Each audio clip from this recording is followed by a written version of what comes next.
സ്കൂളിൻ്റെ ഈ ഗ്രൗണ്ടിലൂടെയുള്ള ഈ ത്രീ ഫേസ് ലൈൻ ഇവിടുന്ന് മാറ്റുക എന്നുള്ളത് തന്നെയാണ് ഏറ്റവും പ്രധാനപ്പെട്ട തീരുമാനം. അത് മാറ്റാൻ വേണ്ടിയിട്ട് ഇന്ന് തന്നെ റിക്വസ്റ്റ് മാനേജ്മെൻറ്റ് KSEBക്ക് നൽകി.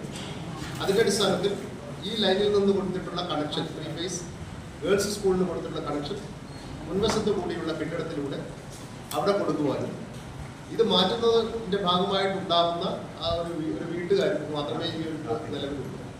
അതിന് ആ പോസ്റ്റ് മാറ്റി അവർക്കൊരു പോസ്റ്റ് അനുവദിക്കേണ്ടതുണ്ട്. അതിനാവശ്യമായ ചെലവ് സ്കൂൾ മാനേജ്മെൻറ്റ് വഹിക്കേണ്ടതാണ്.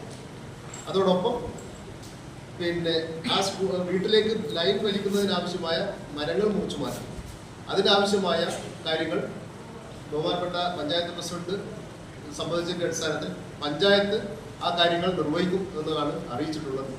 ഈ ലൈനുകൾ ഈ സ്കൂളിൻ്റെ മിഡിലൂടെ പോകുന്ന പ്രശ്നങ്ങൾ പരിഹരിക്കുക, മറ്റ് നിയമ നടപടികൾ, നിയമപരമായിട്ടുള്ള കാര്യങ്ങൾ, ഇപ്പോൾ പോലീസിൻ്റെ ഭാഗമായിട്ടുള്ള നിയമപരമായിട്ടുള്ള കാര്യങ്ങൾ പോലീസ് നിയമം അനുശാസിക്കുന്ന തരത്തിൽ ശക്തമായ രീതിയിൽ നടത്താൻ വേണ്ടിയിട്ടുള്ള നിർദ്ദേശം പോലീസിന് കൊടുത്തിട്ടുണ്ട്. അനധികൃതമായ കെട്ടിടങ്ങൾ പലതും ഉണ്ടെങ്കിൽ അതിനെതിരെ നടപടി സ്വീകരിക്കുന്നതിനാവശ്യമായ നിർദ്ദേശം പഞ്ചായത്തിന് കൊടുത്തിട്ടുണ്ട്. തീർച്ചയായും ഇനി ഒരു 2-3 ദിവസം കൊണ്ട് തന്നെ ആവശ്യമായ നടപടികൾ പൂർത്തിയാക്കുമെന്ന് KSEBയും ഉറപ്പ് നൽകിയിട്ടുണ്ട്.